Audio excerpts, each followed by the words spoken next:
Bé, bona tarda i benvingudes a tots i a totes. Avui estem amb la jornada de Primavera FAC de Cine, Gènere d'Infància i Joventut Trans. Primer de tot, volem donar les gràcies a les persones que esteu aquí, a les que estan des de casa i a les AFA que han organitzat el Cine Gènere als centres educatius, que ens costa que no són poques. Això el que fa és demostrar-nos que parlar d'infància i joventut trans és necessari i urgent. També volem agrair a les nostres ponents d'avui que ens acompanyaran, la Paula, el Nathan, en Pau i la Sara, que després del visionat podrem parlar amb elles i comentar el documental i altres temes. Com hem organitzat la sessió d'avui? Bé, primer veurem el documental Jo soy una niña, de Richard Zubelzu, que té una duració d'uns 20 minuts. Després farem una taula rodona amb les ponents que ja us he comentat i comentarem el documental i altres temes. I després passarem al torn de preguntes, ja sigui aquí amb el micròfon o bé des de casa a través dels missatges del propi YouTube. Jo ja ho he dit tot, donem pas al documental i ens veiem en una estona.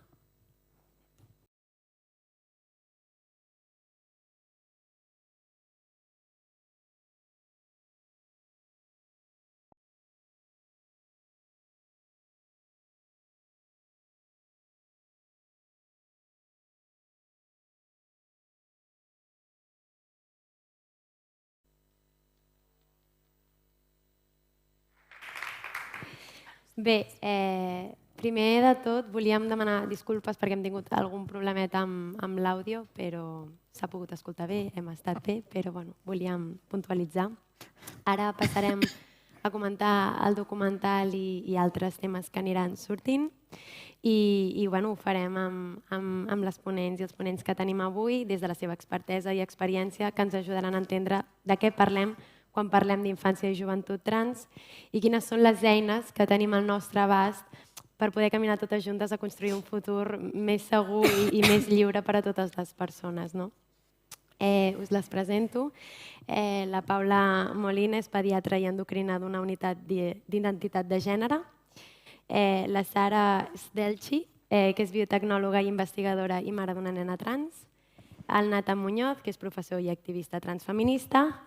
I el Pau Vilà, que és activista trans i exalumne del grup de diversitat de l'Institut Montgrí de Girona. Aquestes són les ponents i els ponents que tindrem avui i, si us sembla, comencem amb la taula. D'acord, llavors, què ens sembla si comencem amb el documental? Què us ha semblat? Què en penseu? Tenim alguna cosa a dir? Qui vulgui pot parlar i anirem fent com una conversa més aviat, no tant taula rodona, sinó una conversa, qui vulgui dir la seva que ho digui i anirem fent així. Doncs això, us cedeixo la paraula a qui vulgui començar. Bueno, puedo empezar, sí. Hay muchas cosas que comparto del documental y muchas que no comparto, ¿no? Creo que, obviamente, si hiciéramos un documental quizás con cada persona local que sea trans o cis, tendríamos una experiencia completamente distinta, ¿no? Entonces, claro, en el caso de esta niña, pues como cuanto más temprano mejor, ¿no? Habrá casos de niños y niñas que, pues que tienen sus tiempos, ¿no? Evidentemente, y que entonces, lo que sí que tienen que tener es la libertad, ¿no? de comunicarse y de expresar lo que sienten, ¿no? Y de saber a lo mejor reconocer un poco lo que siente, ¿no? Y trabajar un poco en ese sentido con las emociones y tal, ¿no? Y nada, pues en nuestro caso, el caso de mi hija, digamos así, ha sido bastante parecido en el sentido que ella cuando era muy pequeña, tenía 4 añitos, así, pues empezó a decir que era una niña y al principio no le hacíamos mucho caso porque pensábamos, no hay juguetes de niño de niña, no hay ropa de niño de niña, pues tú puedes ser quien quieras y te puedes vestir como quieras y tal, ¿no? Pero claro, luego pasaron cosas como, por ejemplo, que un día quiso ir al cole con la falda del árbol de Navidad puesta como falda, ¿no? Entonces, claro, empezamos a pensar, pues a lo mejor tenemos que hablar con ella, ¿no? Un poco que nos explique qué es esta cosa de por qué dice que es una niña y tal, ¿no? Y de ahí, un poco paso a paso, y esta, por ejemplo, es una cosa que comparto, pues contactamos con Crisalis, que es la Asociación de Infancia y Juventud Trans, y nos abrió un mundo porque, claro, como padres no teníamos ningún conocimiento, digamos así, de lo que era la infancia trans y entonces, claro, pues Chrysalis nos dio mucho apoyo en este sentido. Lo que no comparto es un poco si eres una niña, entonces es así, ¿no? Y si eres un niño, pues entonces es así. O sea, todo lo que es de juguetes de niñas y tal, pues nunca hemos opinado, por ejemplo, en casa de que si eres una niña juegas con muñeca y si eres un niño juegas con coche, ¿no? Por ejemplo, a mi hija le encantan los trenes y no juega con muñecas, o sea, las muñecas le importan un pepino directamente y los trenes, en cambio, pues le chiflan un montón, ¿no? Entonces, claro, pues esta diversificación entre lo que es de niño y lo que es de niña, pues es lo que a lo mejor del documental no comparto. Genial. Bueno, Pau, Nathan, Paula, qui vulgui. Bueno, yo creo que del documental me quedo con tres cosas. La primera es una sensación positiva de la sensibilidad que ha tenido esta familia y en especial esta abuela de poder identificar y de poder dejar fluir, ¿no? lo que estaba pasando, ¿no? Allí en esta familia. Y luego lo asertivos que fueron en poner el problema en la mirada que hacía esa sociedad, aquello que estaba pasando con esta nena y no poner el problema en la personita, ¿no? Yo creo que es muy, muy acertado, ¿no? Y que lo vieron desde el principio. La segunda parte ya tiene que ver más con lo que decía de la pediatra, ¿no? Que me toca un poquito más de cerca, ¿no? El cómo pues nunca había visto un caso, ¿no? Yo creo que a día de hoy el profesional sanitario tenemos que tener la responsabilidad de conocer estas realidades y de poder dar una respuesta y poder saber guiar a esa familia, a esa consulta, a esa persona para que se haga un acompañamiento idóneo, ¿no? De acuerdo a las necesidades que tenga, pues, a través de una asociación de familias, de una unidad, de lo que necesite esa familia y persona en particular, ¿no? Porque sí que es verdad, ya sabemos que la diversidad de género pues, ha existido siempre, pero ahora pues, hay una visibilidad mayor y por lo tanto la demanda de las consultas pues, aumentarán, ¿no? Y tenemos que estar preparados para poder acompañar, ¿no? A este punto. Y lo tercero tiene que ver mucho con lo que decías, porque ¿no? Sí que es verdad que en este caso en particular, ¿no? Lo decías muy bien, ¿no? Todo apuntaba a lo mismo, era súper claro, ya lo manifestaba ella y puede ser que muchos procesos puedan ser así, ¿no? Y que dentro de ese proceso sea idóneo que se haga una transición en los primeros años de vida, pero es verdad que en muchos otros casos, ¿no? Lo que tenemos es que la identidad es una construcción que es un proceso, ¿no? Y que al final lo que le quieres brindar, ¿no? a esa familia, a esa persona, es una permisividad, es un libre desarrollo de la personalidad, es una aceptación, digamos, siempre de lo que se exprese y es ofrecer un espacio seguro para que pueda explorar esa expresión, esas diferentes identidades y dentro de eso, como no decir que las opciones no binarias sean una opción dentro de ese proceso. Sí, jo en el meu cas no volia dir que sí que em sembla que és una representació vàlida, no? Com totes les representacions són vàlides i al final estan fetes des de la voluntat d'acompanyar, des de l'amor i la comprensió i sempre s'intenta fer de la millor manera possible. Jo crec que les famílies i els cercles afectius propers. Però sí que és cert que crec que és un relat mainstream que també fa que altres relats que igual no corresponen amb aquesta claredat o també diré amb aquest patró de l'estructura en relació al sexe i al gènere que tingui l'entorn proper. Perquè al final, vull dir, de vegades per les persones adultes ens consola molt i ens resulta molt més fàcil entendre les coses d'una forma binària que d'una forma més oberta. O O sigui, en funció del lloc on hagis nascut, amb la diversitat de referents que tinguis o no tinguis al teu voltant, si has nascut en un poble, òbviament, saps? Doncs igual la qüestió de l'expressió de gènere i de la identitat de gènere és més confusa perquè les nenes fan coses de nenes i els nens fan coses de nens, i quan tu no estàs allà, en comptes de pensar que igual la teva expressió de gènere no és la que s'adequa, que si hi haguessin nens que ballen, nens que fan coses, el que vulguin, doncs igual no anem tan ràpid a la identitat. Llavors, per mi és molt important oferir el màxim de referents possibles perquè aquest procés definitori progressiu de les pròpies identitats pugui ser viscuda de la manera més lliure i de la manera més acompanyada possible, i per això és molt important l'entorn. L'entorn educatiu, el context social, l'entorn familiar és bàsic, perquè al final a mi sí que em sembla que hi ha un discurs una mica determinista, quan l'àvia diu «esto viene de fàbrica», i és així. Dius, ostres, hi ha persones, perquè jo crec que hi ha experiències de personetes que han anat així, però si anem a analitzar una mica quin és l'entorn que hi ha al voltant d'aquesta persona, quins són els valors de gènere que s'estan visquent, que està veient, com se sent al col·le, al final fer una transició temprana el que fa és que tinguis menys risc de patir la violència LGTBI-fòbica de la societat, perquè és arriscat estar en un lloc intermig o en un lloc... Jo tinc fills d'amigues que un dia són nenes, un dia són nens, estan experimentant aquest procés amb la màxima llibertat possible, però han d'exposar-se d'aquesta manera en un món que no els rep de forma fàcil, perquè aquest món l'hem d'anar construint i està per fer encara, no el tenim fet. Sí, bueno, de hecho esto lo vemos, por ejemplo, con Enea, ¿no? Porque claro, ella dice que es una niña, ¿no? Y bien, pero claro, hay cosas que, por ejemplo, por los otros padres, ¿sabes? O sea, puedes ver la diferencia con las otras niñas, ¿no? A ella, por ejemplo, no le interesa nada en lo que decía antes, ¿no? Jugar con muñecas o maquillarse o hacerse coletas, es como, no, ¿sabes?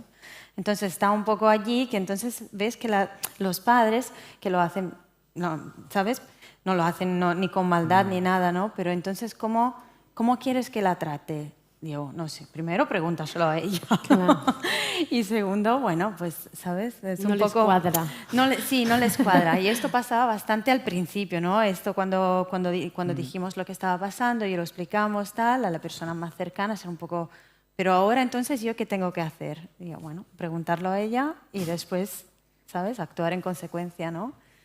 Y sí, pero cuando es una situación un poco, ¿sabes? Que intermedia, digamos así, es mucho más expuesta. Estoy de acuerdo con esto, sí, totalmente. Sí, jo crec que la visió de l'àvia dins la societat en la que estem és molt oberta i està molt avançada i que molt bé que ho hagin portat tan bé, però jo no comparteixo el fet de que es vegi com un problema i es busquin solucions immediates per solucionar-ho, ja ho han dit també les meves companyes, de deixar explorar, que en 3 anys jo no crec que tinguis clar ni si t'agrada el blau o el taronja i com pots saber, saps, tota la teva vida, perquè ja estàs construint el teu futur amb només 3 anys. I jo crec que això, que s'ha de deixar que explorin i no precipitar-se. I la gran feina és amb les famílies i amb la societat, sensibilitzar-los. I que no s'escandalitzin si es vol posar vestits o si juga a jocs de nenes. I clar, amb 3 anys ja diré que és una nena perquè mira al seu voltant i qui juga amb les joguines que juga aquesta persona són nenes. Per això et dirà això. I potser sí, en un futur viurà com una noia i ben feliç, o potser serà un noi superfemení amb tota la pluma que sigui. Però això, si es deixa explorar, doncs jo crec que és interessant i és important. Totalment. Bé, hem anat contestant una mica la següent pregunta, però per si volem filar més prim. Com podem definir llavors allò trans, què és una persona trans i per què és important reconèixer aquesta identitat? Hem anat fent una mica més prim. Puc o...? Oh, i tant. Sí, clar. Crec que el fet trans és molt obert, molt ampli i cap persona trans és l'exemple de ningú, vull dir, cadascú es descobreix com es descobreix, però crec que ara mateix s'està associant molt fort la transsexualitat amb la modificació corporal. És el primer que busques, el primer que et trobes. I s'està associant, en plan, o sigui, quan tu veus que dius, hòstia, crec que ets trans, doncs et diuen, mira, et pots hormonar, et pots operar, pots fer tots aquests canvis per estar a gust amb el teu cos. Però clar, després et pares a pensar i dius, és perquè hi estigui jo a gust o perquè la societat em llegeixi com jo vull ser llegit, saps? O sigui, i el fet aquest que s'està generalitzant, que estàs on no toca i diu, bueno, ho solucionem. Jo crec que s'ha de repensar i fer visibles tots els referents que viuen tranquil·lament sense haver-se de modificar el cos, que al final és bo trobar-te una persona i sentir-te incòmode en plan dir no sé què és, però això és bonic. No, clar, vull dir, falten referents, tipus el Miquel Micé, Lucas Platero, que tenen uns discursos molt bonics i molt que tranquil·litza el fet que no tot és t'has d'encasillar o en noi o en noia, sinó que l'expressió noi són moltes coses diverses. I noia igual. Això. Volem afegir? Bueno, y creo que lo ha explicado muy bien. La verdad es que estoy completamente de acuerdo y de hecho quería, bueno, simplemente otra vez del punto de vista personal, ¿no? Cada vez que vamos a explicar esto a las personas me dicen, bueno, pero entonces, ¿cuándo empezaréis la hormonación? A ver, primero, mi hija tiene 5 años. Segundo, esto lo tendrá que decir ella en algún momento de su vida y claro, de ahí la gente empieza a lucubrar de, bueno, y después operarse y tal y cual, pero esto no te... ¿Sabes? A ver, que no sé. Y yo, o sea, si tuviera que desear algo, así por desear, pues desearía que no se operara, ¿no? Evidentemente, porque no es que sea un proceso precisamente fácil, ¿no? Y bueno, pero eso es algo que decide la persona misma, ¿no? Y te tienes que sentir a gusto contigo misma y hay personas cis que se operan porque no le gusta su cuerpo y entonces, bueno, pues nada, ¿sabes? No es que lo quiero comparar, evidentemente, ¿no? Pero... O sea, la decisión es de la persona en sí, ¿no? Y la aceptación del propio cuerpo creo que es fundamental y creo que deberíamos un poco distanciarnos de es que las mujeres son así, que los hombres son así. Entonces, si tú has nacido así, tienes que, ¿sabes?, cambiar para de repente ser así para que la sociedad te perciba, un poco lo decía Pau, ¿no? Como, es que me parece absurdo, no sé. Totalment. Sí, no, això que neixes en un cos equivocat, per què? Vull dir, t'ho diu la societat, que el teu cos està equivocat.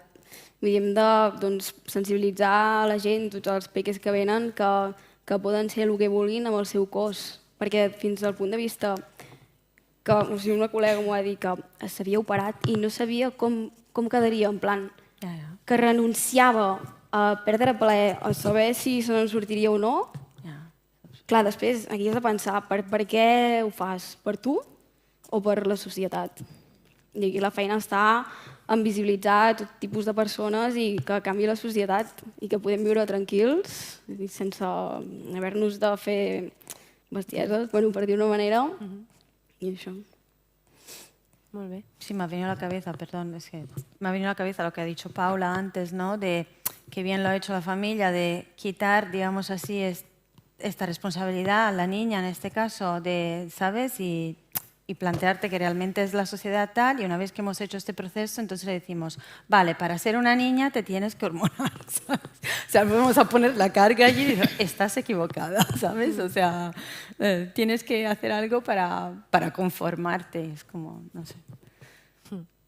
Sí, jo crec que partint de la base d'això, que una transició, no? Si una persona trans és algú que no s'identifica, no? Amb la menció de sexe i l'identitat assignada al néixer i que això és un procés de descobriment, no? Com diu el Pau, que et pot passar als 5 anys, et pot passar als 30, et pot passar, saps, a l'adolescència i que hi ha diferents tipus de transicions. Tu pots fer una transició social, pots fer la transició administrativa, pots fer la transició mèdica, no? Però no hem d'anar cap allà ni hem de projectar-nos allà des del començament, perquè igual amb una transició social ja estàs còmode, em canvia els papers també, i l'altra part, que és d'alguna manera una part bastant agressiva amb el propi cos, ja no només les operacions, sinó també tots els processos d'hormonació, es decideix, com tu dius, quan les persones es fan grans i elles tenen capacitat.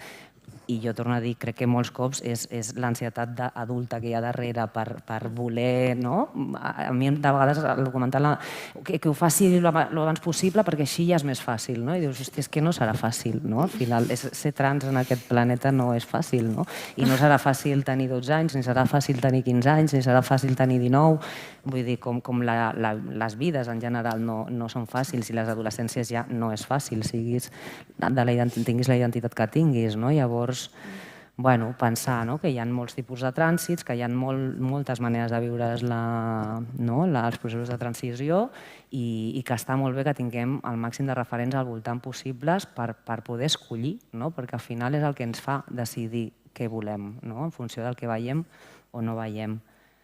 Llavors, Genial. Fins aquí. Si us sembla, ara portem una mica la conversa cap al sector educatiu. Quines són les principals mancances que trobeu en el sistema educatiu per abordar aquesta realitat? No sé si como Mara vols. Sí, puedo empezar. A ver, nosotros cuando hemos empezado el cole en septiembre del año pasado, pues empezamos con Enea como niña, ¿no? Y entonces, claro, pues fuimos a hablar en la clase. Bueno, el año anterior Enea tenía otra maestra, fuimos a hablar con ella y tal, y nos dijo, bueno, que echaría un vistazo para ver cuáles eran las tal, pero que no había realmente un protocolo o algo, o alguna sugerencia, ¿no?, que nos podían dar, como por ejemplo tan simple de, vale, existe la asociación Crisalis, podéis hablar con ellos porque son los referentes en España, ¿sabes?, de juventud, de infancia y juventud trans. Nada, no tenían ningún conocimiento, ¿no? Y este año, cuando me he empezado, he cambiado de maestra, he cambiado de clase y tal, sigue siendo el mismo cole, pero por tema COVID han hecho, han reasemblado las clases de alguna manera. Entonces, a nivel personal, de relación con el profesorado y con todo el equipo escolar, fantástico, porque ha sido, ha sido un, vale, perfecto, no pasa nada y le trataremos de niña y ya está, ¿sabes? Pero otra vez, a nivel de decir a la familia, no, podéis hacer esto, lo otro, contactar con esa asociación o tal, absolutamente nada. O sea, el conocimiento en ese sentido era cero. De hecho, somos nosotros, ¿no?, muchas veces que decimos, existe la asociación Crisalis, pues podrían hacer como sesiones de, no sé, en las clases, con los niños, con los profesores, ¿no? Y todavía no hemos hecho nada de todo esto porque, claro, Enea es tan pequeñita que si le van a dar una sesión de identidad de género a niños de 5 años, pues evidentemente no van a escuchar, ¿no? Pero claro, es algo que tenemos en mente pues, para cuando sea más grande, ¿no? Y especialmente durante la adolescencia y tal, pues tener alguien que venga a hablarte de diferentes identidades de género, de tal, y que normalice el tema, ¿no?, en la escuela, creo que es fundamental. Porque el conocimiento ahora es cero, aunque, claro, la aceptación ha sido fenomenal.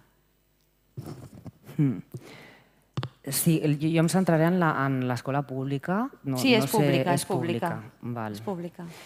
Sí, clar, jo crec que hi ha moltes mancances, o sigui, hi ha moltes mancances ja que parteixen de la base que l'escola pública està abandonadíssima i que hi ha una situació de precarització molt gran, que té a veure amb les condicions laborals i té a veure amb la manca de recursos, que està infrafinançada, i això fa que la possibilitat de tenir accés a aquestes entitats que igual poden donar assessorament als centres o poden fer formacions, doncs costa bastant més i les formacions és que s'escullen en plan de, bueno, doncs a primer d'ESO farem pantalles, a segon d'ESO farem prevenció de relacions abusives i a tercer d'ESO farem, i dius, clar, és que hauríem de tocar aquests temes de forma transversal des de la primària perquè hi ha gent experta que s'hi dedica, no? I des de les escoles hauríem d'estar formats, no? O almenys els equips d'orientació per poder donar aquestes respostes, no? Perquè al final són coses que es produeixen, que s'estan visibilitzant perquè hi ha una situació d'identificació amb aquestes casuístiques i és cada vegada més comú, no? Llavors, jo crec que l'educació pública està en deute amb el concepte de diversitat en si, no només la diversitat de gènere, identitats i orientacions, sinó que està en deute amb la diversitat cultural i la diversitat de capacitats. O sigui, no estem podent arribar a atendre aquestes minories, majories, perquè al final la diversitat cultural ja forma part de l'estructura dels centres des de fa molts anys i no se l'està tenint com caldria. I en el cas de les personetes transgènere, per exemple, hi ha un protocol d'acompanyament redactat pel Departament d'Educació amb molt bones idees, amb grans propostes, però que falta d'aterrar, com molts dels documents que s'escriuen des dels grans despatxos que després queden, no arriben, és com si es quedés allà, però les persones que s'han de fer càrrec, al final depèn de la bona voluntat del professorat, depèn que tinguis un equip directiu mitjanament sensibilitzat amb el tema, que no hi són tots, que estiguin sensibilitzats amb el tema, i a partir d'aquí, clar, òbviament, si hi ha una comunicació per part de la família, automàticament, si hi ha el consentiment de la família, perquè hi ha menors que no tenen aquest consentiment de la família, però si el tenim, és la situació perfecta per fer una comunicació que impliqui activar el protocol. I quan s'activa el protocol es canvien els documents oficials del centre i la persona és anomenada immediatament amb el nom sentit i es fa un treball amb el grup classe, es fa un treball amb el claustre, se soluciona tot el tema dels lavabos segregats i vestuaris en cas que encara estiguin així. Vull dir que hi ha eines, que les eines les tenim i estan redactades i estan escrites. Al final és voluntat real, és atrevir-se també a posar en pràctica coses que estan passant i voler-les acceptar i fer-les part del centre i sobretot sensibilitzar i fer que els espais educatius siguin espais segurs on tothom puguem desenvolupar-nos amb tranquil·litat i comoditat, que a dia d'avui malauradament no és així.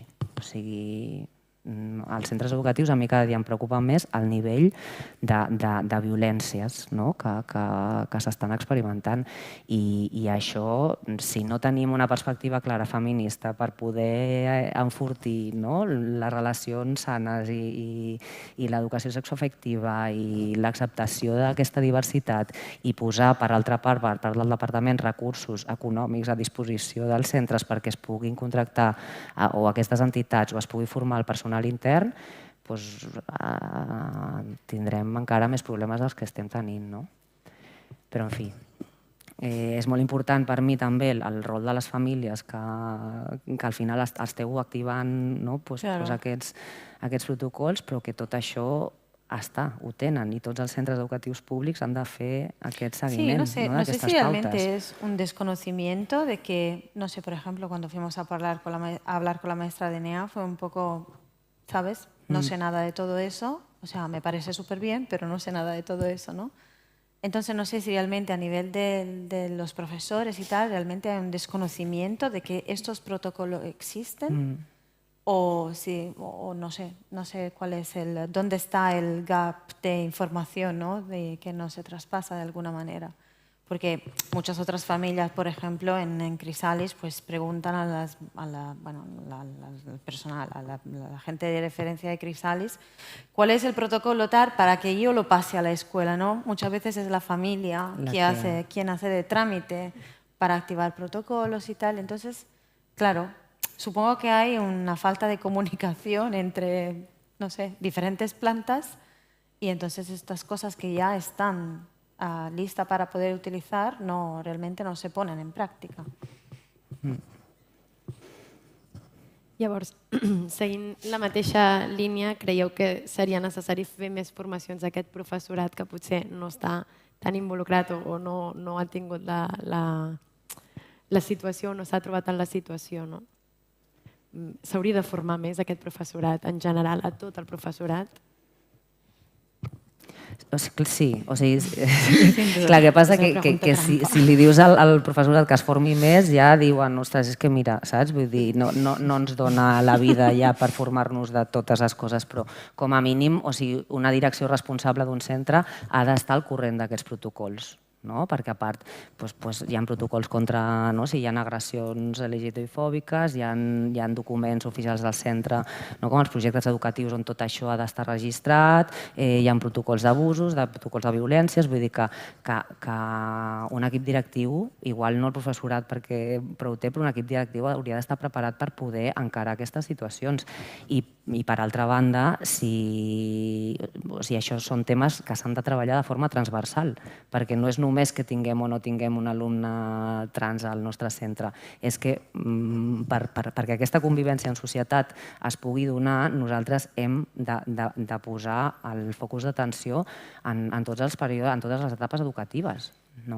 Llavors, clar, formació sí, però de vegades és que és molt més fàcil que haver de fer tot el claustre. O sigui que es pot fer i és meravellós, però si no hi ha temps, sempre es pot fer com una sensibilització mínima des dels equips d'orientació, que també són els que s'haurien d'ocupar d'aquests temes, i el que passa a dia d'avui, o jo m'he trobat amb que la gent com que es posa molt nerviosa quan hi ha alguna persona que no està jugant al gènere que li toca. Vull dir, el primer que hi ha és neguit, angoixa i voluntat de fer-ho bé, clar que sí, però en fi, que no seria tan difícil, perquè al final fem moltes altres coses que igual serien més complexes que això, però no ho sé. Bé, avui ens estan seguint moltes famílies. Llavors, aquestes famílies, més enllà de les que viuen la situació en primera persona, creieu que és important que tota la resta de les famílies també estiguem sensibilitzades i informades sobre el tema? Tu comentaves, Sara, abans que t'havies trobat, no? Bueno, es complicado, ¿no? O sea, si es difícil formar el profesorado, pedirle al resto del mundo que también se informe y por su cuenta, evidentemente es complicado, ¿no? Creo que, algo que decían también en el documental, ¿no? El hecho de que las nuevas generaciones se impliquen mucho en estos temas y tal, pues hará que las futuras generaciones estén mucho más informadas de lo que estamos ahora, ¿no? Porque, por ejemplo, a nosotros nos ha tocado en primera persona y desconocíamos por completo el tema, ¿no? Y claro, ahora sí, lo conocemos bastante bien, pero antes era como, y somos personas normales y ya está, ¿no? Pero nunca se nos ha ocurrido, vayamos a informarnos sobre lo trans, ¿no? ¿Sabes? ¿No? Y ya está. Es difícil. Sería deseable, sí, evidentemente, nos haría la vida mucho más fácil a nosotros padres, ¿no? Cuando vamos a explicar, pues entonces sería, vale, no pasa nada, ¿sabes? En cambio, lo que estamos haciendo ahora, cuando vamos a hablar con los otros padres, ¿no? Es un poco explicar lo que ha pasado, cómo lo hemos vivido y todo lo que estamos haciendo ahora, cómo acompañamos en EA y tal, para que, pero para que nos escuchen, ¿no? Y a lo mejor se le quede algo, ¿no? Y entonces, haciendo un poco de cadena de comunicación, pues que ellos lo expliquen a otros amigos, que los amigos los expliquen a otros amigos, ¿no? Y entonces es una manera de visibilizar, ¿no? Todo lo que es el tema del género y tal, y de sensibilizar también la sociedad, que creo que es la cosa más importante, ¿no? Que tú no tienes que saber qué es lo trans, pero tienes que, si te dicen soy trans, ¿no? Por ejemplo, decir, vale, muy bien, ¿sabes? En cambio, lo que encuentro ahora es que, está como no bien visto, ¿no? Entonces es como cuando le cuentas a las personas que tienes una nena trans, es como, ¿pero eso qué es? ¿No? Es un poco un bicho raro, ¿sabes? Y es esta la diferencia, ¿no? Entre vale, total, no pasa nada y estar dando explicaciones todo el rato de que por qué, eso es un poco la diferencia, digo yo, ¿no?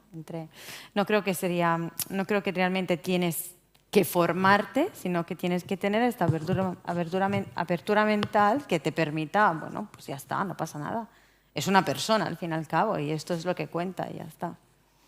Supongo, Paula, que vosotros también os encontráis con todo tipo de familias.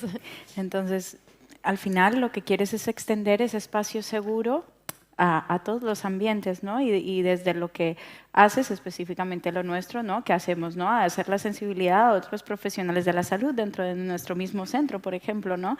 A las personas pues, que están en las personas administrativas, ¿no? Que son la primera cara, ¿no? De decir, mira, pues no es una incongruencia en el nombre, ¿no? Estas realidades están aquí en nuestras atenciones, ¿no?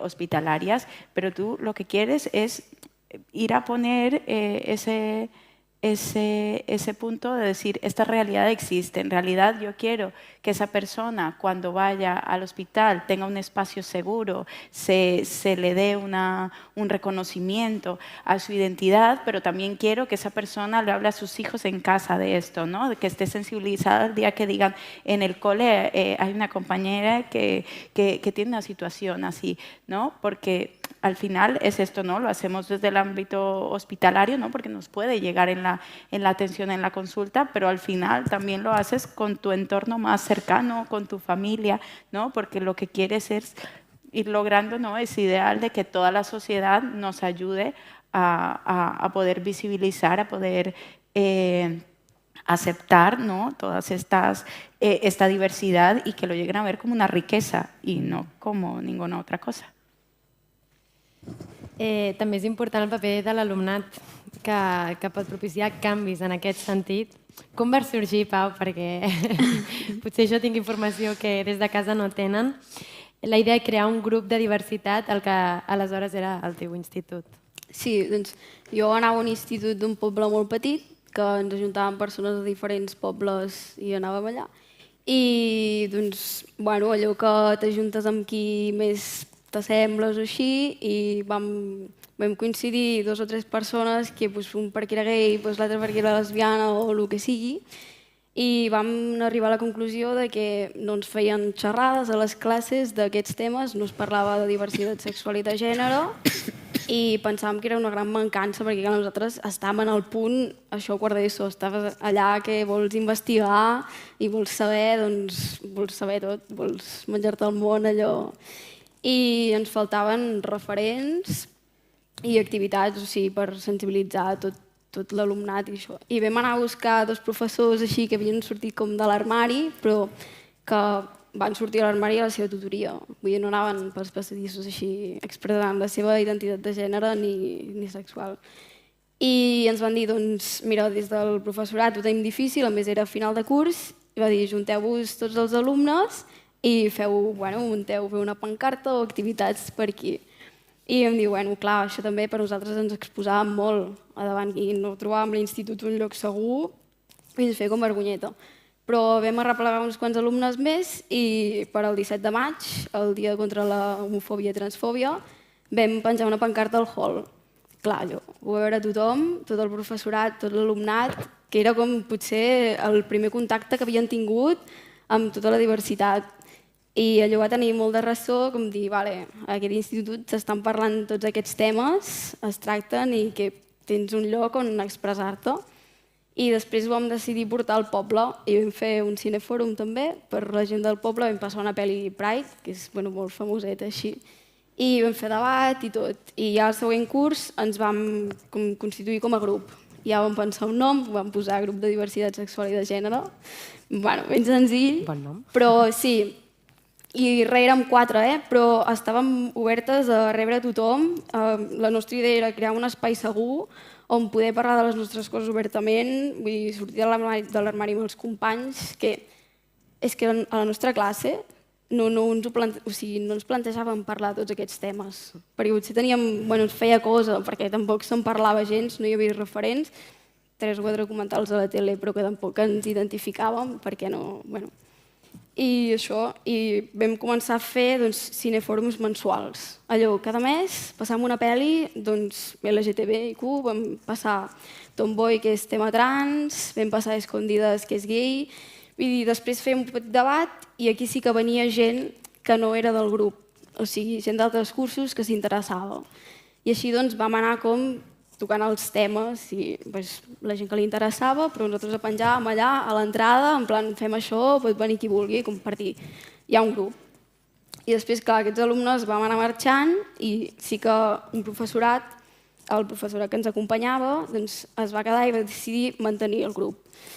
I arrel d'això, aquests dos professors van crear la Comissió de Diversitat, que és més pel professorat i estan allà per resoldre dubtes de professors, per parlar amb direcció, i això ha anat molt bé perquè ara en aquest curs hi ha arribat una noia trans i aleshores amb aquesta comissió ja feta ells dos han gestionat tot el tema de papers, canvi de nom, també van fer venir la Rosa Almirall, que és la fundadora de Trànsit, que fes una formació per tot el professorat, per conscienciar-los i vull dir que potser no anar fent formacions així periòdiques, però quan s'han trobat amb el cas han actuat. I vull dir, gràcies a obrir-ho tot i que s'associessin. I ara el grup continua, però el que els vaig anar a veure fa uns dies, i ha canviat una mica com la dinàmica, que això també em va fer veure que potser estem tirant enrere, perquè ara nosaltres el grup el veiem com per fer activitats a l'institut, per exposar-nos i perquè siguessin conscients que es tractaven tots aquests temes. Però ara s'ha convertit com en un espai de trobada, també de persones amb diversitat i així, també antiracista, i ho veuen més com un espai segur on es poden explicar tot el que pateixen, bullying i lo difícil que ho tenen. I, ostres, a mi això m'ha fet veure que queda molt per fer. Que si nosaltres estàvem de subidon fent totes les activitats i els hem obert camí, però que saps que et diguin no, és que no volem penjar una pancarta per el que ens diran després a classe. Clar, aquí te n'adones que ha de seguir i que s'ha de fer molta feina i que s'han de sensibilitzar tots els altres alumnes. I falta molt. Sí que en el meu institut també venen, i arrel d'aquests dos professors, vull dir, de la resta, vull dir, del sistema educatiu no ha sortit d'aquests dos professors. Venen un col·lectiu a fer formacions, però és això, és només un curs, que tampoc soluciona gaire res. Però sí. Veu plantar, si més no, una Sí, hi ha hagut un abans i un després, sí, i que segueixi molts anys. Tot i que no els hi reconeixen gaire la feina que estan fent en aquests dos professors. Vull dir, és com, són allà, però els hi costa donar-los hores per gestionar tota aquesta feinada, però que això hi hauria de ser a cada institut. Absolutament. No sé si... És que el Pau parla molt bé, jo us entenc.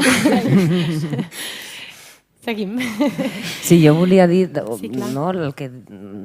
la història del Pau, la importància d'aquest professorat que obre portes, d'aquest professorat LGTB que dona el pas de sortir a l'armari en un context com el d'un institut d'una zona rural. Vull dir que és molt important. És molt important que tinguis una professora lesbiana o que tinguis un professor gay que s'atreveixi, perquè al final és el primer referent que tindràs de que això està bé i obre moltes portes a que després puguin passar aquestes coses, però que no sol és responsabilitat de la gent LGTB.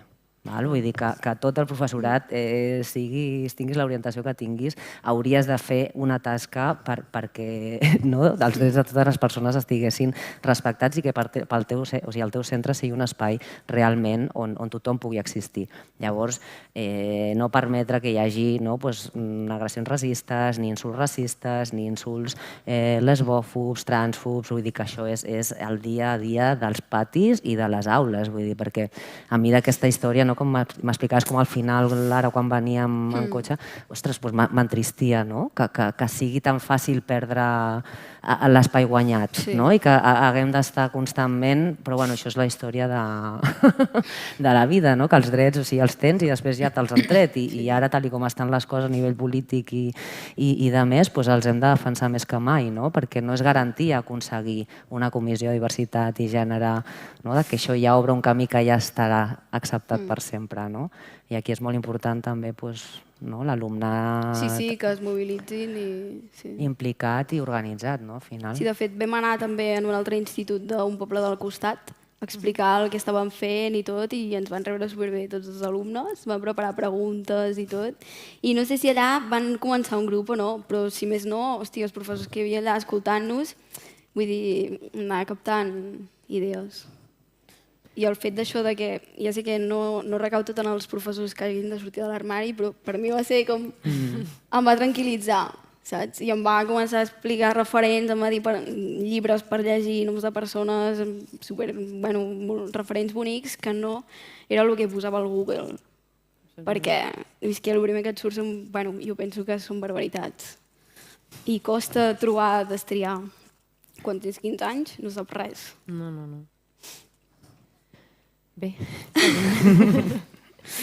Llavors, hem parlat de famílies, de professorat, d'alumnes. Com interactua tota aquesta comunitat educativa amb agents que es dediquen a acompanyar aquests processos? Paula, des de la Unitat d'Identitat de Gènere de Sant Joan de Déu, com es fa aquest acompanyament? Si ens pots explicar una miqueta més.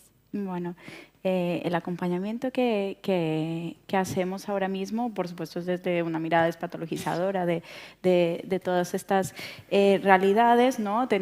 Focalizándonos en la familia, en una escucha activa, en un buen trato, en una validación de estos relatos, y volvemos al espacio seguro, ¿no? En identificar en la familia quiénes son personas aliadas, quiénes no, con quién podemos trabajar, quién es el entorno importante para esa persona, ¿no? Y acompañar nuevamente en esto que decíamos, en esa incertidumbre, ¿no? Y en todas las molestias, inquietudes, dudas que pueden ir surgiendo en ese proceso, ¿no? Específicamente en la conexión que tenemos con los centros educativos, ¿no? Lo hacemos, es una comunicación caso a caso, ¿no? Justo buscando agentes, ¿no? Personas aliadas dentro de ese entorno que puedan facilitar los procesos de esta persona. Y luego también hay demandas espontáneas de centros educativos o de profesores específicos que se enfrentan a estas realidades, y era lo que decía Nathan, ¿no? ¿Y ahora qué hago? ¿No? Yo quiero ayudar, pero yo lo quiero hacer bien, pero no tengo ni idea, ¿no? Y a veces van de estas pautas básicas que puede ser desde la validación, el reconocimiento del nombre, la vigilancia a las situaciones de bullying, ¿no? Cosas muy básicas, o creeríamos muy básicas, y que a veces son útiles, muy útiles en ese proceso que está viviendo esta persona, ¿no? Y cuando escuchaba a Pau, ¿no? Pensaba, ¿no? Cuando tienes estas personas al frente, qué tan diferente puede ser un relato de un centro educativo que acompaña y uno que no, ¿vale?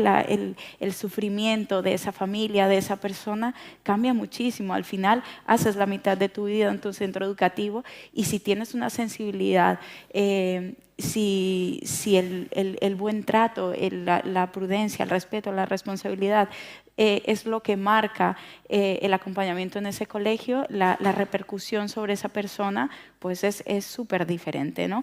Y decimos, obviamente, esos puentes que hay entre lo sanitario y lo escolar, pues ojalá fueran mucho más amplios, porque está claro que todo el abordaje, pues esto no es exclusivamente sanitario, y es más, muchas veces no es sanitario, ¿no? Y lo que queremos es justamente esto, ¿no? Que haya otros agentes, ¿no?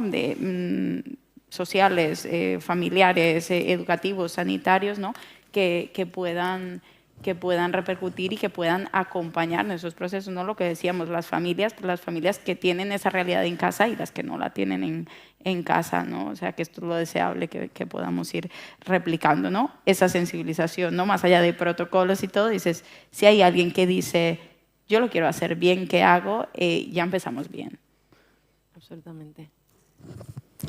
¿Alguien quiere añadir? Bueno, nosotros nos hemos encontrado un poco de todo, ¿no? O sea, desde el pediatra, por ejemplo, que ha visto que nosotros la tratamos de niña y no obstante mire el carné y evidentemente ponga niño, la trata de niña sin preguntar ni nada. O sea, ha sido como muy automático, ha sido como 5 segundos de espera, a lo mejor me he equivocado en leer lo que he visto en el ordenador, no me he equivocado, vale, pues entonces, ¿sabes? Actúo de esta manera, como, ¿sabes? Nos ha alegrado mucho en el sentido porque, claro, si no siempre estás dando las mismas explicaciones a todos, ¿no? Y que el pediatra justamente no la haya necesitado, pues nos ha hecho ver un poco, pues mira, ¿sabes? Vamos bien, ¿no?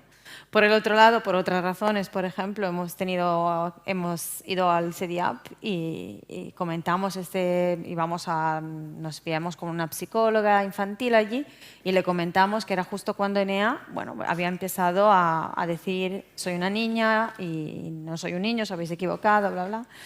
Y le comentamos el tema a la psicóloga y ahí nos quedamos un poco a cuadro porque ella nos dijo, le habéis dicho que tiene pene.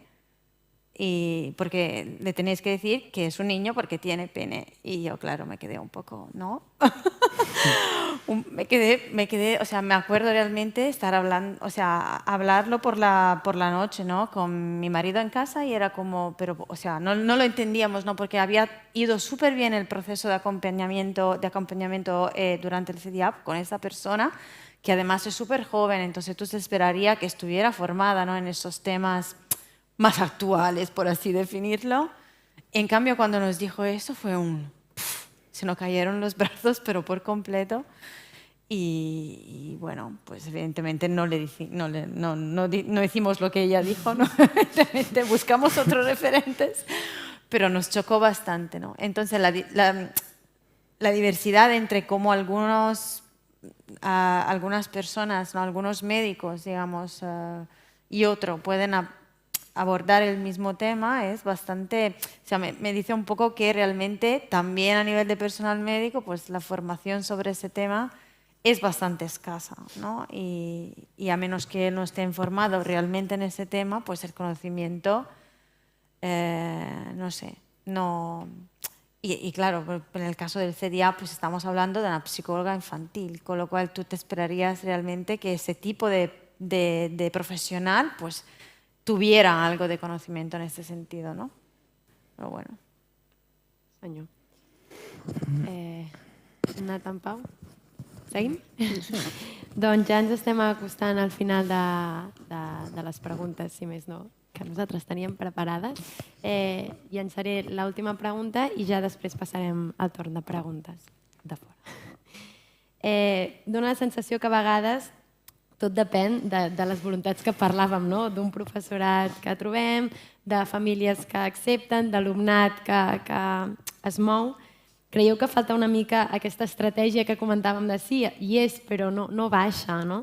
Per transformar aquests centres i que siguin realment un espai segur per a tothom. Cal que totes aquestes bones intencions de tothom culminin en centres segurs per totes aquestes persones, no? Potser estic contestant jo la pregunta, però podeu afegir-ho, evidentment. Bueno, yo creo que sí, ¿no? Creo que es estupendo lo que ha hecho Pau y con los otros chicos y chicas. Es magnífico porque seguramente, bueno, lo que le ha aportado a Pau mismo, ¿no? Este crecimiento, esa revolución, ¿no? Tiene que haber sido increíble y lo pienso y se me pone la piel de gallina, ¿no? Por el otro lado pienso, claro, en Enea y pienso, claro, yo quiero que se lo encuentre ya hecho, ¿no? Porque eso sería mucho más fácil y entonces no te tienes que estar esforzando tú porque eres una persona trans o eres gay o eres lesbiana de crear ¿sabes? Un grupo y llevar todo eso adelante, ¿no? Te lo tienes que, porque tiene que estar, porque no, ¿sabes? Bueno, en realidad, hablando en un mundo idílico, digamos así, no deberíamos ni siquiera estar pensando y hacer esta mesa redonda, ¿no? Debería simplemente ser tal cual, sin tener ninguna discusión sobre qué es lo trans, qué es el cis, qué es el género en general. Debería ser, es que no hay nada que discutir, somos quien somos, punto, y ya está, punto de pelota, ¿no? Entonces, no obstante, opino realmente que lo que han hecho en el cole de Pau es maravilloso, es increíble, y es lo que nos hace humanos, ¿no? Y no animales, el tener esta capacidad, esta voluntad de hacer estas cosas desde un amor infinito. Por el otro lado, claro, debería estar. No es justo que unas personas en sus años quizás más complicado, revolucionado y tal, pues se lo tengan que montar todo y le tengan que enseñar a los mayores cómo se hacen las cosas, ¿no? Deberíamos ser nosotros los mayores que le enseñamos a las personas, a las personitas, digamos así, cosas y no al revés. Entonces, claro, pues me imagino que sí que sería explicable, ¿no? Que todo esto que resultara al final en un espacio seguro en colegios y en hospitales y en cualquier otro lugar del mundo, ¿no? Para cualquier persona. I ja està. Sí, jo crec que és molt important que qui tingui el privilegi pugui fer activisme, que el faci a tope per les persones que potser no se senten segures d'expressar-se com són, com diguéssim el grup d'ara, que no se senten segurs de sortir a l'armari davant de tot l'institut.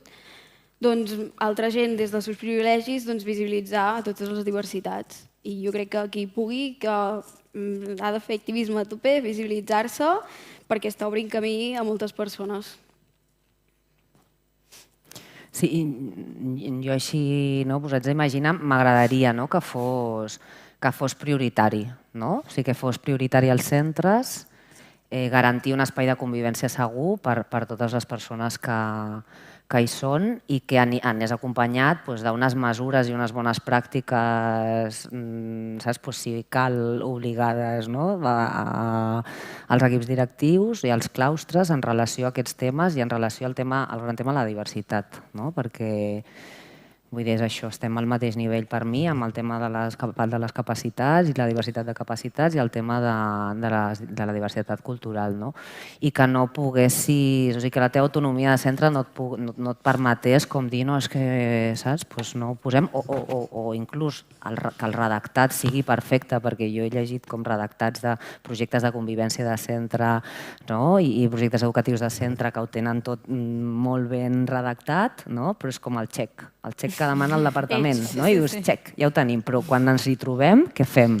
I aquí és on estan les mancances. Llavors, el màster del professorat aquest que t'ensenyen ben poca cosa, posar-li atenció a aquests temes, en les oposicions, que ningú es preocupa per que els opositors sàpiguen sobre aquests temes, que pugui haver-hi un registre. O sigui, jo realment, com a professor interí, agrairia molt que hi hagués un registre de centres que realment es prenen aquests temes com a prioritaris. I crec que per les famílies que tenen persones amb diversitat o persones trans o persones LGTB seria molt oportú també el poder dir, mira, vull escollir aquest centre perquè sé que realment en aquest centre el meu fill o la meva filla o la persona a la que jo estic acompanyant serà respectada, perquè s'ho prenen en sèrio.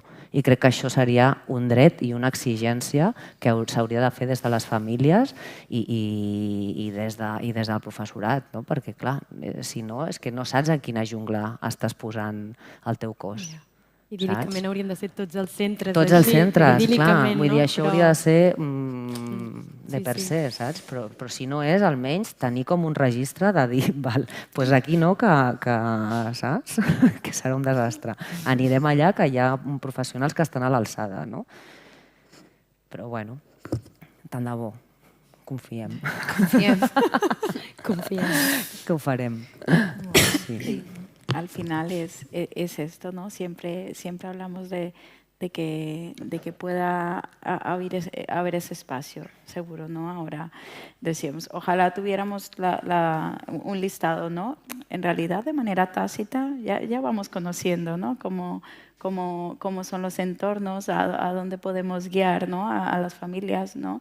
A lo mejor allí, allá, o inclusive decir, bueno, pues nos planteamos que si aquí en este centro educativo no hay esta sensibilidad, esperemos todavía, pues lo dejamos para más adelante y tú te puedes formar en otro lugar, que es una tristeza, ¿no? De tener que cambiar de centro por esta razón, pero bueno, el identificar esos espacios al final es a lo que queremos llegar. ¿Quién ve? Quién tiene una mirada, ¿no? más transversal y quién ve todas esas diversidades, ¿no? de manera positiva, ¿no? Y es esto, ¿no? Es ir trabajando para que en el ámbito educativo, para que en el ámbito social, para que en el ámbito sanitario podamos ir sumando estos espacios seguros, ¿no? Cada vez más. Doncs, molt bé, si us sembla passem al torn de preguntes, ja sigui aquí amb el micròfon o les que ens vagin arribant des de casa o des de les mateixes AFES. Podeu escriure, aquí tenim una mà aixecada. Hola, bona tarda. Moltes gràcies per les vostres exposicions, perquè contribuïu al que vull... Més que res, ho voldria transmetre-us una reflexió, perquè quan hi ha una persona que transita, no és solament aquesta la persona que transita molta més gent al seu voltant. Transita la família, transita l'escola, transita el pediatre, transita molta més gent. Llavors, i tu, Pau, deies, jo no tenia referents, però jo tampoc, en acompanyar aquest trànsit o conèixer d'aquest trànsit. Llavors, aquesta és una dificultat que tenim i que a poc anem trencant. Jo crec que avui és un moment, l'àvia aquesta que a mi m'ha encantat perquè des de l'amor acompanya aquest trànsit i que potser és el que il·lumina, potser s'equivoca, però il·lumina, des d'aquí és on podem acompanyar els trànsits, des de l'amor, tant sigui a l'escola, a l'institut, on sigui. Llavors, la meva reflexió és com podem acompanyar aquestes persones que són, que tu has dit, aquests personatges que han de ser els referents dintre d'una mateixa família i que no aconsegueixen fer primer el seu trànsit personal per acompanyar el trànsit del seu fill o filla. Com podem acompanyar-los? Perquè aquí hi ha molt de dolor, no solament amb la persona que no és acompanyada, però sinó amb la pròpia persona adulta que no fa això, que és potser el primer punt on fer aquest canvi. Com ho podem fer? Perquè aquí jo sí que ho he vist, aquest dolor que costa molt.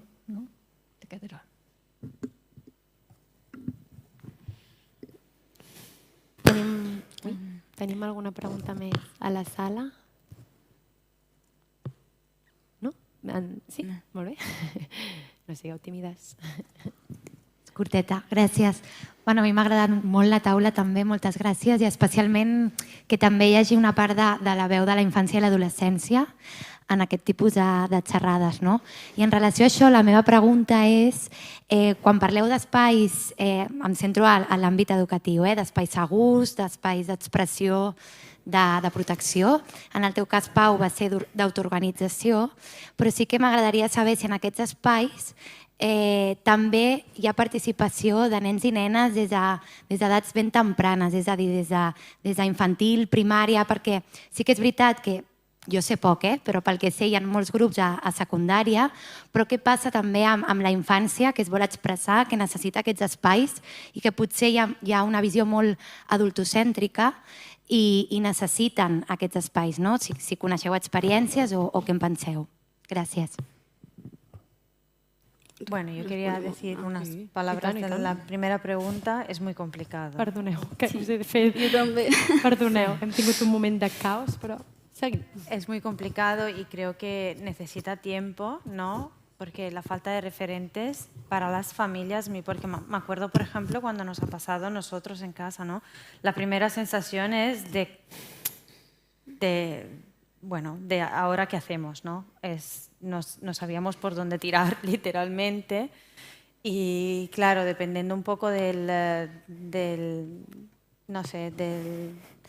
nivel educativo que tengas, del entorno que tengas, de tus familias, ¿no? De tus padres, de los valores que tengas y tal, pues cambian tantas cosas y influyen tantas cosas en la percepción que tienes de cómo es una persona trans, ¿no? Y entonces, claro, pues te puedes o aceptar tal cual o te puedes desesperar porque lo único que lo asocias por lo que has visto en la tele es a simplemente prostitución, ¿no? Por ejemplo. Entonces, claro, la falta de referentes en la sociedad y la normalización de lo que es lo trans, ¿no? Es fundamental para que estas personas que no tienen referentes y que se asustan un montón cuando de repente su hijo o su hija le dice, mira, os habéis equivocado, pues yo creo que es fundamental.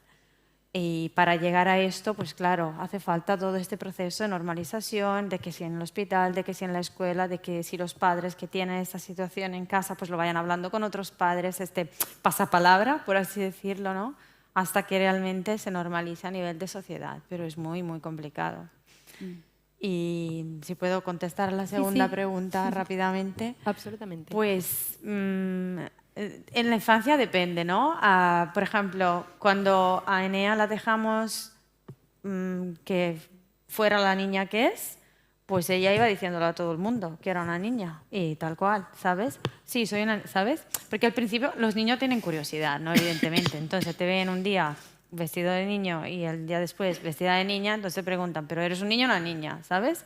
Entonces ella contestaba, una niña, y entonces a los 2 segundos, vale, jugamos, ya está. Este era el interés, ¿no? O sea, cuando tienen 4, 5, 6 años, realmente es más bien la curiosidad. Si ayer te he visto vestida y hoy te veo así, ¿sabes? No entiendo. Y entonces, bueno, pues preguntan, como preguntan sobre todas las otras cosas que no entienden, y yo creo que lo fundamental es explicárselo de la manera más natural del mundo, ¿no? Evidentemente que hay esta diversidad y que la diversidad es buena, es nada, y existe, y ya está. Y entonces explicárselo de la manera más simple, ¿no? Que se puede hacer con niños de esta edad.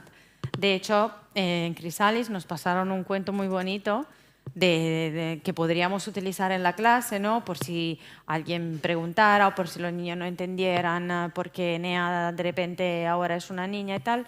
Y bueno, es un cuento como todos los otros cuentos, ¿no? Intentando hacer las cosas muy sencillas y explicando básicamente de que los padres se habían equivocado y bueno, pues esto era como es y ya está. Y hay niños, por ejemplo, que sí, cuando entran eso lo sé por la asociación, ¿no? Cuando van a escuelas nuevas, pues sí que lo quieren decir y se quieren explicar frente a la clase o ¿sabes? Así públicamente, digamos. Y hay niños que no quieren hacerlo y eso es como todos, ¿no? Hay personas más tímidas, hay personas más reservadas, personas más extrovertidas y entonces, claro, pues eso depende un poco de la personalidad. Pero a nivel de infancia, pues explicarlo de la manera más natural creo que es fundamental. Acerca de la dificultad que decías, ¿no? De este acompañamiento, ¿no? Siguiendo por la misma línea, ¿no? Siempre contamos con ese factor tiempo, ¿no? El tiempo de a lo mejor cuando hay una consulta, ¿no? Estás con uno de los progenitores, pero la otra persona no acompaña, ¿no? Pues venid, ¿no? Venid y hacemos este espacio, a lo mejor para que nos digas que no te parece lo que estamos haciendo, a lo mejor para que nos digas que no es lo que piensas, pero buscar esa verbalización, ¿no? Y a lo mejor mirar en la familia más extensa, donde también pueden haber, ¿no? una abuela, ¿no? que pueda tener esa sensibilidad. Realmente a veces se logra y a veces es evidente que no, y nosotros siempre pensamos en que al final quien viene y se acerca y plantea la inquietud, pues ya tiene cierta sensibilidad y siempre pensamos, y los que no vienen, ¿no? Y los que no han podido venir porque es un adolescente que no es suficientemente empoderado por la personalidad que tiene o una personita pequeña que no tenga un entorno que se sensibilice y que nunca van a manifestar esa inquietud, que nunca van a abrir la puerta a que se pueda abordar el tema, ¿no? Pensamos más en esos. Sí, jo volia, a la primera reflexió o pregunta de com acompanyar o com fer el treball de la família, jo recomanaria moltes lectures i, o sigui, puc dir referents? Oh, i tant. Jo recomanaria llegir el Miquel Missé, que ha tret un llibre que és brutal, com planteja el fet de ser trans i acompanyar aquestes persones petites que s'estan descobrint, que és a la conquista del cuerpo equivocado, diu això que ningú neix en un cos equivocat, i com estimar-se i com guiar aquestes personetes. El Pol Galofre, també un altre activista trans, amb unes idees molt boniques i molt amables, i també ha escrit algun llibre, conjunt que es diu Amor Trans. Aquí també hi participa el Teo Pardo, Lucas Platero i moltes persones trans i també dones trans que se'n coneixen poquíssimes. Hi havia la Mar Llop, que ens va deixar, però estava al peu del canó, visibilitzant a tope, I jo recomanaria aquests, Lucas Platero, Miquel Missé, Pol Galofre, el Teo Pardo, i dones jo no en conec perquè tampoc he buscat, però vull dir, a través d'aquestes persones podeu arribar també a molta informació. Sí, sí. Molt bé, moltes gràcies, Pau. I per l'altre comentari, nosaltres vam crear el grup a l'institut, a dins de l'institut, i bàsicament era ESO i batxillerat. Ara sí que hi ha de primer fins a batxillerat i també, això s'ha exportat a tot el Baix Empordà, un col·lectiu que es diu Lo Relacional ha creat com un espai de trobada entre joves LGTBIQ, antiracistes, feministes i tot. I és que m'ha semblat molt bonic aquest projecte, que es diu Projecte Entra, que es troben un cop al mes i van voltant per diferents pobles del Baix Empordà, que són pobles superpetits que potser és que no tens punts de trobada. I han oferit a diferents adolescents, això sí que ho han fet dels 12 fins als 17, però vull dir, és ampli, que si es presenta algú més petit l'acolliran encantades i algú més gran també.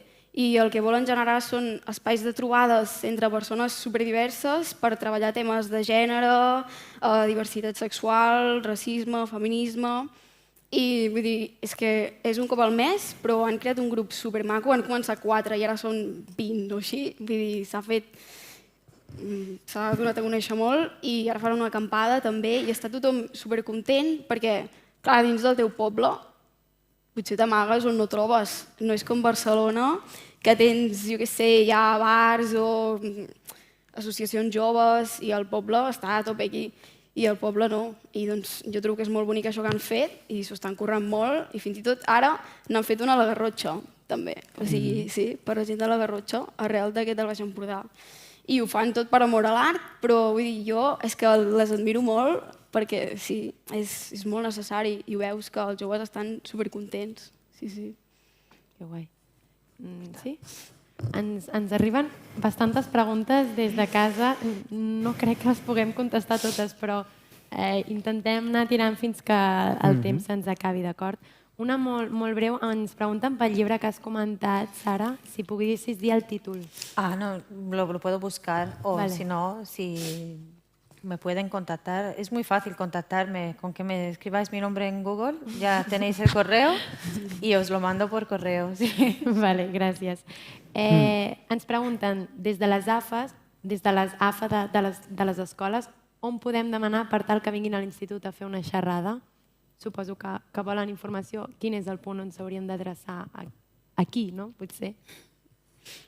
Bueno, no sé si tú tienes más referentes en este sentido, pero bueno, yo lo que diría es que pueden contactar directamente con Crisalis, que es la asociación que también hace este tipo de cosas, ¿no? De formación y tal. Y no sé si hay otros... Bueno, jo volia dir també, es poden posar en contacte amb Trànsit, l'unitat Trànsit. Sí. I bueno, hi ha diferents col·lectius que fan formacions, xerrades, tant a professorat com a alumnes, que són Lo Relacional, que es mouen per tot, vull dir, Barcelona i altres comarques, Cita Estudi també, que també fan formacions a institut, escoles, i tenen també com un llibret amb... O sigui, segons de quina edat, quins temes tractar, com tractar-los, i és així tot molt dinàmic. I tenen, perdona que et talli, tenen una base de dades a internet, a la seva pròpia pàgina, amb materials per joves, no? Per professorat, per famílies, contes infantils, no? Vull dir, hi ha moltes coses molt Com parlar interessants. aquests temes, tutories o així. Sí. I segueix, que t'he tallat, perdó. Crec que, bueno... Sí, no? Nathan, potser se I el que m'has t'acudeix comentat de l'Iru?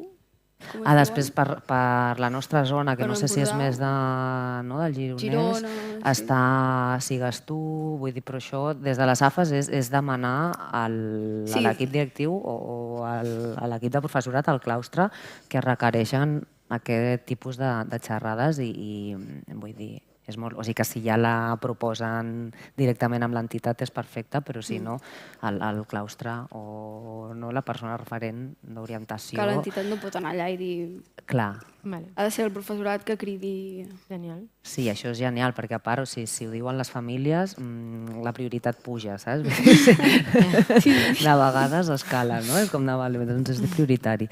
Però hi ha moltes entitats que s'estan movent i que estan fent aquest tipus de formacions per famílies, per claustre, no? Inclús... Sí, la meva experiència és que molts cops ofereixen com els tallers als centres educatius per l'alumnat i també per les famílies, i aquesta última part, saps? O sigui, com la pota del centre educatiu, o sigui, formar professors i formar famílies és la que més costa. O sigui, es pot fer la xerrada...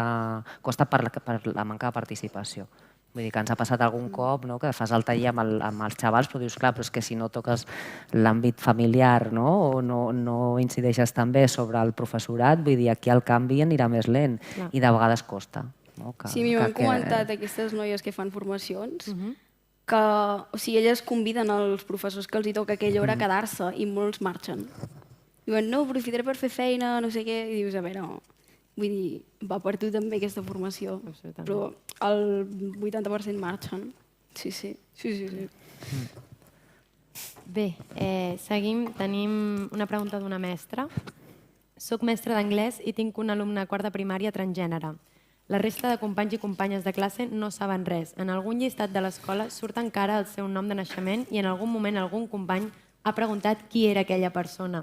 I la resposta per part del tutor ha sigut que és algú que ja no hi és, com si fos un error.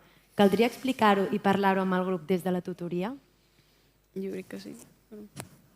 Sí, jo primerament parlaria amb la persona trans en concret i de com ho vol enfocar i si vol que es parli amb el grup, com prioritzaria, si ja li va bé amb aquesta explicació, doncs mira, una cosa menys que hauràs d'explicar perquè et tocarà explicar moltes coses al llarg de la teva vida, però si no, doncs clar que sí, no? Sí, jo crec que s'hauria de fer aquesta feina. Bé, clar, primer parlant amb la persona perquè pot ser molt violent, però, clar, el fet de dir no, aquesta persona ja no hi és, clar, estàs tirant molt enrere.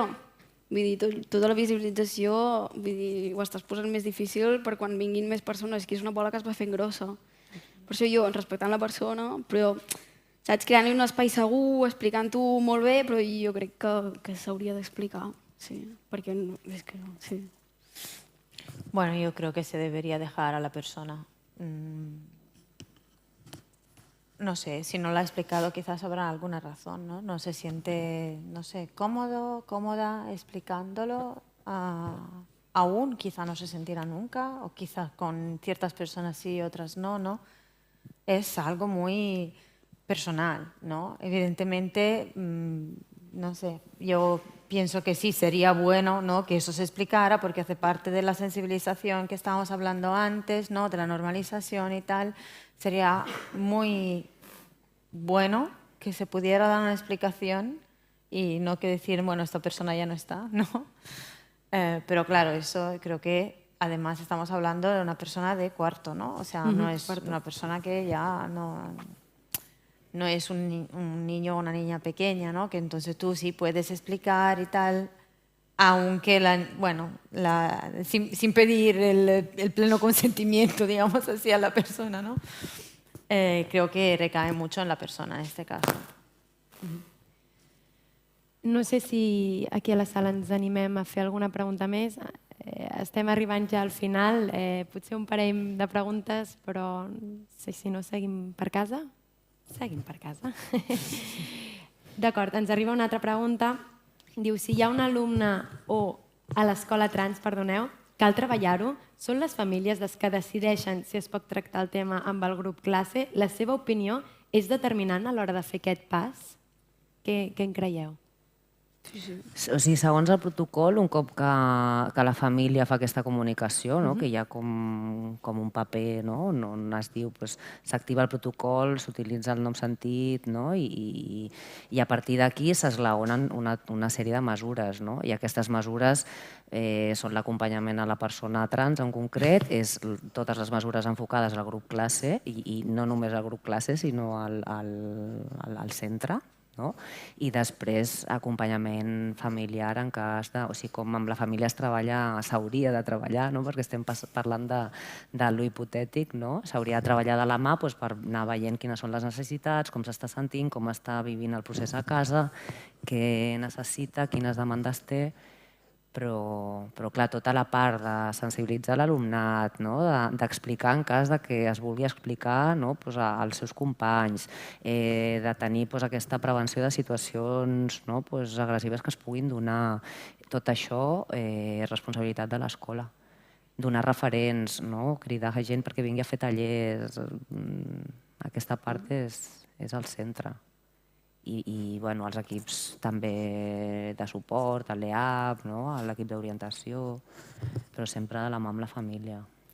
Yo creo que incluso debería venir de antes, ¿no? Porque cuando esto pasa porque hay una persona trans, entonces como que le pones un foco. Vale, estamos haciendo todo esto sobre el género porque de repente ha llegado Enea, que es trans, ¿no? Y es como, bueno, ¿sabes? A lo mejor a la persona no le hace mucha gracia, ¿no? Tener este foco de atención y que todo el colegio sepa que estamos haciendo eso porque hay personas que sí y hay personas que no, ¿no? Entonces, claro, vamos un poco a lo que decíamos antes, toda esta sensibilización pues se debería hacer porque se tiene que hacer y ya está, no porque ahora hay una persona trans en el colegio, ¿no? Evidentemente, bueno, cuando hay una persona trans pues se tienen que activar los protocolos, ¿no? O se deberían activar estos protocolos para acompañar a la persona trans y al alumnado y sensibilizar y a la familia y tal, ¿no? Está bien que existan esos protocolos, pero claro, se deberían quizás... Todo el proceso de sensibilización y tal hace parte de educación civil al final, ¿no? O sea, hace parte de todo lo que es no violencia, ¿no? Y entonces, claro, debería venir por defecto, digamos así, no porque haya alguien trans en el colegio. Sí, per exemple, al meu institut, al que anava jo, ara que hi ha una noia trans, no vol anar al grup de diversitat. Perquè no vol, o sigui, vol passar com el més desapercebuda possible, però és que jo l'entenc, perquè veient la discriminació que hi ha ara i que els insults que fan i tot, no està segura. Però sí que no posant en ella el foc, com diuen, però treballar-ho així més horitzontal. Com explicant-ho i visibilitzant-ho, però no posant-la al centre. Totalment. Sí? Alguna pregunta més? Sí que portem molta estona. Si us sembla, tanquem doncs, la taula rodona. Moltes gràcies a vosaltres per haver estat aquí, per donar-nos aquestes magnífiques explicacions i ajudar-nos a aprendre una miqueta més sobre això que sembla que encara queda molt camí i que ens queda molt per aprendre a totes i a tots. També donar les gràcies a les persones que ens heu seguit, ja sigui físicament, en streaming, i les AFAs, que sabem que heu estat aquí també juntes seguint la jornada de primavera. L'última cosa, us enviarem en el correu que us hem facilitat l'enquesta per veure com de valoració, perquè per nosaltres és molt important poder millorar acte rere acte, i també doncs això, anar millorant. Res més. Moltes gràcies i ens veiem a la propera. Merci.